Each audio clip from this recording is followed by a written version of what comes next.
What's going on, everyone? iMonkey here. In this video, I'm going to be sharing the main tips I use to get the 4K badge on Ashe in the new season on the new map. And I did it while Respawn goofed the aim assist, which is shocking because my aim was feeling horrible that whole day. But if this is your first time being on this channel, or if you've been on this channel before and haven't subscribed yet, you must hate free money and Apex content.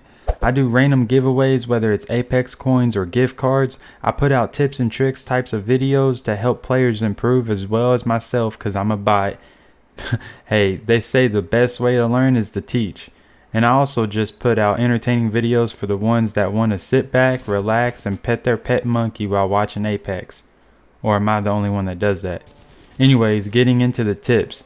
Tip number 1, drop ship. Make sure you watch where everyone is dropping. Usually the first drop is good or hot drop. Wait a few seconds in the drop ship to be certain if a lot are dropping. If first drop has 5 or more teams dropping, drop as well, landing somewhere near them so you can loot up without getting contested. Once you get a couple guns, ammo, and some heals, immediately rotate where they are. Don't spend too much time looting all the buildings around you, because the more time you spend looting, more players are dying around you. Tip number 2, third party effectively. This is based on your awareness, decision making, and natural cover. You need to be aware of everyone that landed in that location, how many teams went there, and how many died. This is where Ashe's passive ability comes into play. Use your map to see how many teams died already in that location and calculate how many are still potentially there. I'll go more in depth with how to use her abilities correctly in another video. In order to third party correctly, you need to have a bit of patience. Running straight in, shooting the first person you see could cost you the game. Before taking a shot on an open target, check your surroundings, make sure you have cover around you for peek shots, and make sure you aren't in the middle of 2 squads fighting. If you can locate both teams, listen to what guns are being used and pay attention to the kill feed. If the team on the left is shooting an R301 at the team on the right and someone got knocked with the R301 in the kill feed, the team on the right might be down a player. In this situation, I like to get behind the team on the left with the advantage. The reason is because while they are pushing towards the team on the right, you can catch the last guy slipping and get an easy knock. Now you're in a 1v1v1 if playing duos. If you show up to third party a team that already finished the fight, wait to catch a player in a death box to get an easy knock. This puts you in a 1v1 situation as well, and you're able to stay using cover during the process of finishing the last guy off. Always try to catch one slipping. Tip number 3, finish your knocks. This tip is one that's usually tricky. Sometimes you find yourself in a position where you can't finish your knock because their teammate is shooting at you. If you were able to knock someone while their teammate isn't around, you need to finish as fast as possible before they arrive. Let this tip sink in. You got it? Okay, good, because finishing a down player gives you an extra 100 damage and a guaranteed 1v1. What I usually do is put myself in a situation where I have cover from the enemy that's alive and get line of sight on the enemy that's knocked. That way, as I'm trying to finish, their teammates can't shoot me as easily. Tip number 4, weapon combos. You want to use 1 or 2 weapons with a high DPS, or use one with a fast fire rate and a sniper. In this video, I used an R301 and a flatline. 2 assault rifles, which I normally don't recommend, but with the flatline being insane for hip firing and the R301 being good for all ranges, it worked well in my favor. I try to use the bruiser on the R301 and iron sights or 1x HCOG on the flatline.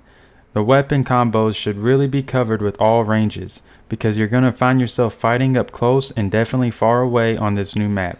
Later in this video, you see me switching out the flatline for a G7 and the R301 for the Kar SMG. Tip number 5, rotations. Ashe is amazing for being able to locate where potential enemies are. When it gets to late game, you want to make sure you are in the zone and have God Spot first. God Spot is great position on high ground. You want to be there first so you can catch everyone rotating in. Taking shots and holding your location makes the enemies fall back or hold where they are at that moment. Remember, they don't know you're solo, but be careful not taking too much damage or getting cracked, because that gives them an opportunity to push up towards you more as you heal and possibly full sending. When you rotate early and get God spot late game, make sure at this point you are definitely holding something for long range and something for close range. Tip number 6, stay calm. I know this tip may come off corny, but staying calm and level-headed is the key when you're close to the 4K. A lot of times I find myself getting too excited and my blood pressure begins to rise because I'm so close of getting the 20 bomb or 4K, knowing that this could be the game. And when that happens, I tend to get in my head and throw the whole game completely. Stay calm, take a breather, and play passive aggressive. Take shots when they peak while minimizing the damage you receive. Continue this out as long as possible until you can't anymore. These tips are what gets me high damage and sometimes high kills as well, depending on how many teams I come across. Remember that if you go and play after watching this video, don't get upset if you don't get the 4K or high kills. You're going to have bad games. Before this gameplay, I had 5 or 6 bad games where I died with 1 to 4 kills. Keep in mind, after every bad game, ask yourself what you could have done differently in that situation that got you killed. Learn from your mistakes and make decisions based on theirs. Feel free to watch the rest of this video. I tried to not edit too much of the gameplay so you can see the raw footage on what I did exactly to get this badge. I hope you enjoy. See you next time. Monkey out.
Crushed the entire squad.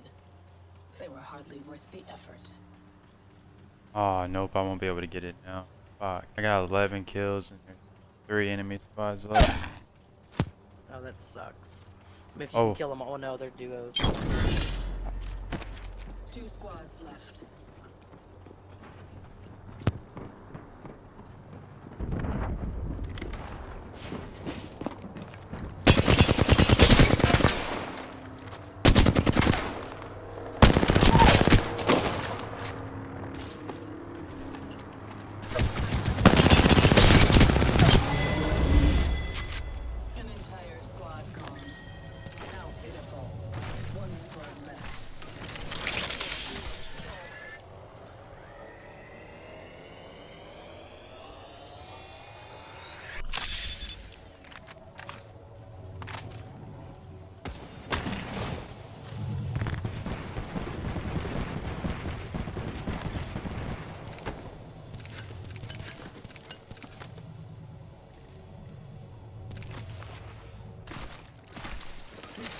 Oh, I fucked up.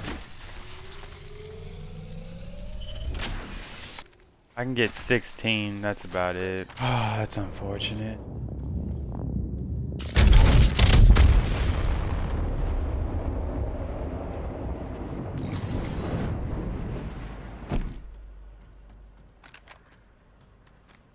I knew I should have fucking grabbed that G7. Slim picked it up earlier and he said he didn't like it. He was only hitting for 27. It's just I have fucking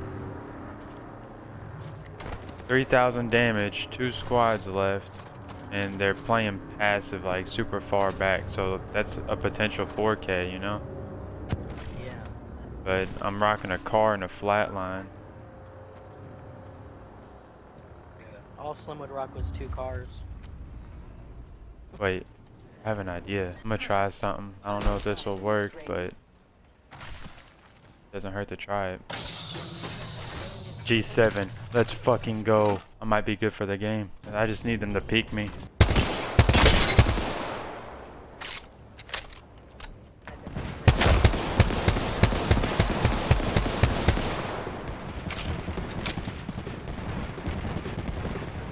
The fuse and a caustic. Yeah, and Good fuse.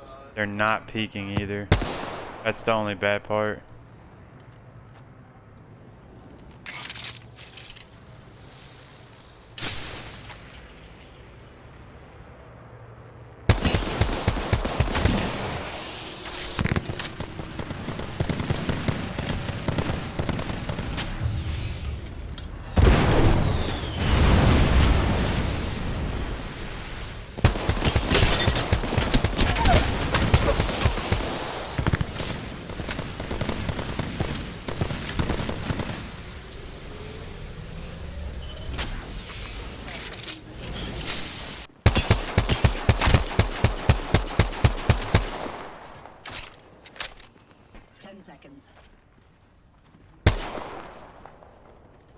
Please peek me, come on.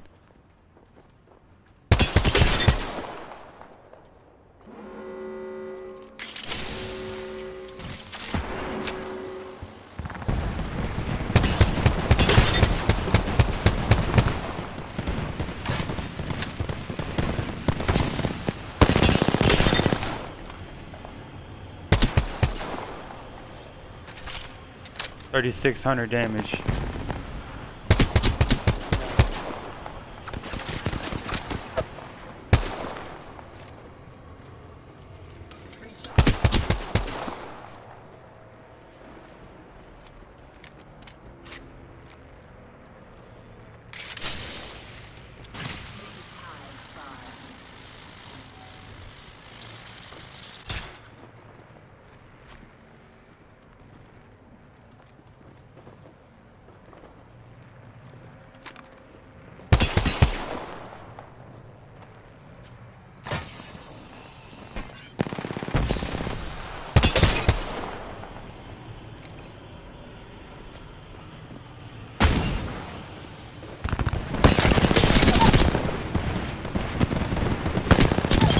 Let's go! I got the 4K! Did you win? Yeah, I won too. Nice. Oh, man. Let's get it. You are the Apex champion. Let's go.